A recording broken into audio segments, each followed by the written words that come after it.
At 3 a.m., I caught my wife sneaking into my father's room. She was without clothes on his bed, holding him in the dark. I recorded everything, posted it online, and 2 hours later the police came and arrested them. My name is Alex. I am 24, and for a long time I believed that my life was finally falling into place.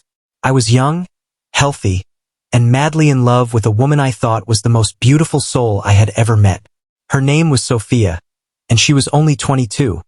Yet she had the grace, charm, and beauty that made everyone around her stop and notice. She had the smile that could light up a whole room, and every time she looked at me, I felt like I was the luckiest man alive. People used to tell me that I had found a gem, that I should hold on to her tightly because women like her did not come around often. I believed them. I believed every word. Sophia and I met at a friend's party 2 years ago. She was standing near the balcony, laughing softly at something a friend said, and when our eyes met, it felt like the universe had stopped for a moment. She was dressed simply that night, yet to me, she outshined every other person in the room. I gathered the courage to walk up to her, introduced myself, and somehow, the conversation flowed so easily. From that night on, we became close, spending more and more time together, until eventually we could not imagine our lives apart. When I asked her to marry me, she said yes with tears in her eyes, and I felt like the luckiest man in the world. Our marriage started with joy, laughter, and endless promises. I took pride in calling her my wife, and she seemed happy to stand beside me. I never once doubted her love or her loyalty. We built dreams together, talking about children, buying our first house, and traveling the world hand in hand. She made me believe that happiness could last forever. Living with us was my father, Johnson. He was 45, a strong and respected man who had always been my role model. My mother had passed away many years ago, and since then, my father had carried the weight of raising me alone. He was stern at times, but always loving. He had sacrificed so much so I could have a better life. I looked up to him with admiration and respect, never once thinking that he would become the source of the deepest wound I could ever experience. To me, my father was a hero. In our culture, respecting your father is non-negotiable. You trust him, you listen to him, and you never doubt his guidance. I grew up believing that. I carried that belief into my marriage, confident that my wife and my father would always have a respectful relationship based on family ties alone. I never thought for a second that the two people I trusted most would cross the line into betrayal. But life has a cruel way of showing you the truth when you least expect it. One ordinary night, everything changed forever. It was around 3 in the morning. I woke up feeling thirsty, so I decided to go to the kitchen for a glass of water. The house was quiet, the air was still, and the only sound was the soft creak of the floorboards as I walked down the hall. I poured my drink, took a sip, and slowly headed back to bed. But then something strange happened. As I approached my room, I noticed the door opening slowly. My wife, Sophia, was stepping out as quietly as she could, thinking I was still asleep. I stood still for a moment, confused. At first, I thought she needed the bathroom, but instead of going that way, she walked straight down the hall toward my father's room. My heart skipped a beat. 1,000 thoughts raced through my mind, but I tried to calm myself. Maybe she wanted to ask him something. Maybe she heard a noise. Maybe anything. I clung to any possible explanation because I did not want to believe the worst. But curiosity and a growing sense of fear pushed me forward. I followed her slowly, my feet bare against the cold floor, my breath shaking with every step. When she reached my father's door, she did not knock. She simply opened it gently and slipped inside as if it was not the first time. My stomach twisted, my hands trembled, and I felt a cold shiver run down my spine. Something was very wrong. I crept closer, my heart pounding in my ears, and looked through the small gap in the door. What I saw in that moment shattered my soul into 1,000 pieces. Sophia, my wife, the woman I had sworn to love and protect, was completely without clothes, lying on my father's bed. Her body was pressed close to him, and her hands were wrapped around his private part while he looked at her with a smile that made me sick to my stomach. I froze, unable to believe my own eyes. My chest felt heavy, my vision blurred with tears, and my mind screamed that this could not be real. But it was real. The two people I trusted most, the two people who were supposed to love me, were betraying me in the most disgusting way imaginable. My first instinct was to burst in, to shout, to drag them apart and demand answers. But something inside me whispered that I needed more than just anger. I needed proof. If I confronted them now, they would lie, they would deny, and somehow they might twist it back on me. No, I needed the world to see them for what they really were. With shaking hands, I pulled out my phone, opened the camera, and began to record. The scene in front of me felt like a nightmare, but I captured every second. Their whispering voices, their shameful touch, the way she looked at him with eyes that once belonged to me. All of it was saved on my phone. I wanted to scream. I wanted to cry out in pain. But instead, I turned away, my legs weak and my chest burning with rage. I went back to my room, locked the door, and collapsed onto the floor with tears pouring down my face. I knew that my life would never be the same again.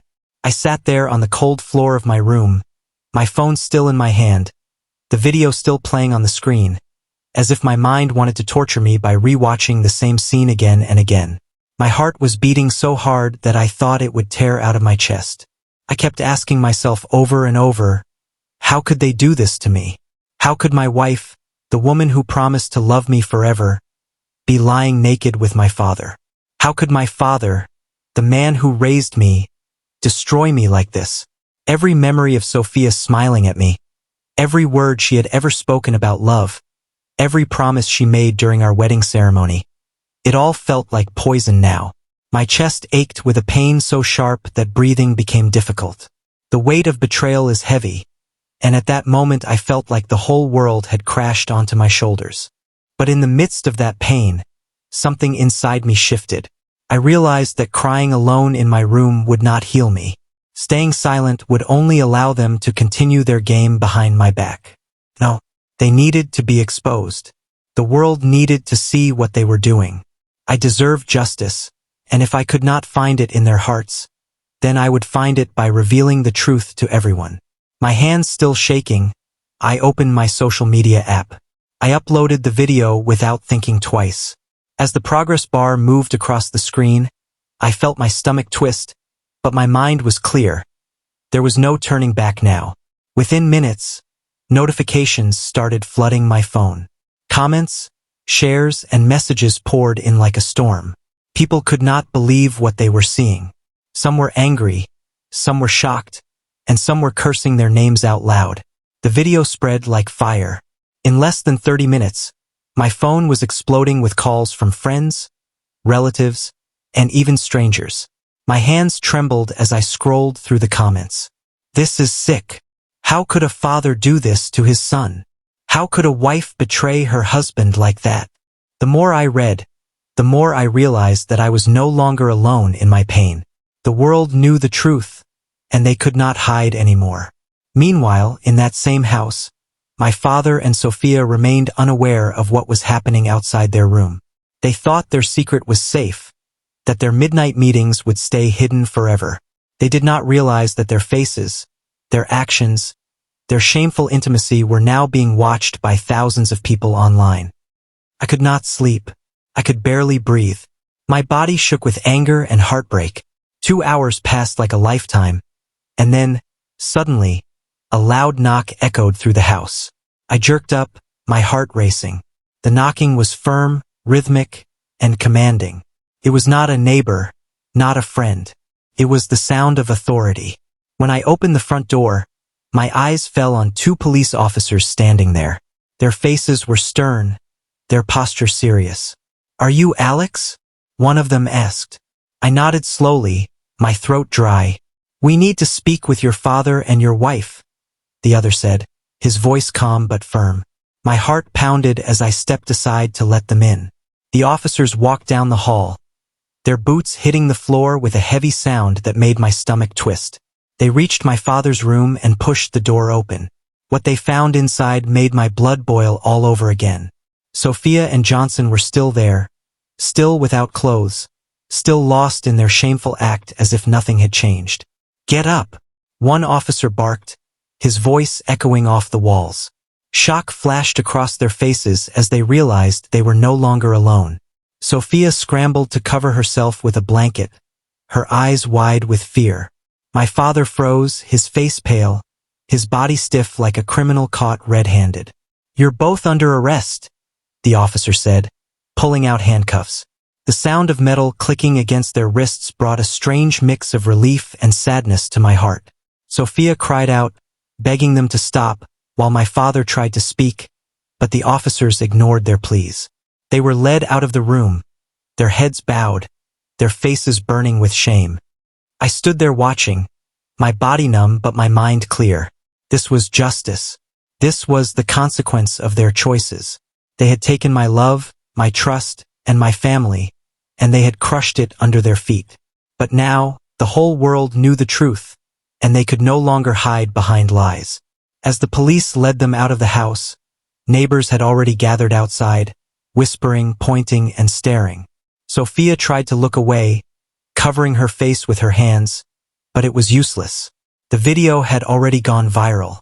Everyone knew what they had done. My father, once respected, now looked like a broken man walking toward a police car with his head down. I watched them leave, tears rolling down my face, not because I still loved them or missed them, but because I was mourning the life I thought I had. My marriage was over. My relationship with my father was destroyed. But as painful as it was, I also knew that I had done the right thing. I had exposed the truth, and I had taken the first step toward healing. When the police car drove away, the house felt empty and heavy at the same time.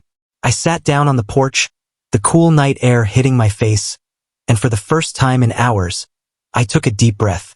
My life had fallen apart, but at least I was free from the lies. In that moment, I promised myself something. I would no longer let betrayal define me. I would no longer carry the weight of their sins on my shoulders. I would rise again, stronger, wiser, and more careful with my trust. Sophia and Johnson could never hurt me again, because they were no longer a part of my life. And as the sun began to rise over the horizon, painting the sky with colors of a new day, I knew that my journey was only just beginning. I was broken, yes, but I was still breathing, and that meant that I still had a chance to rebuild, to find happiness again, this time with people who would never betray me.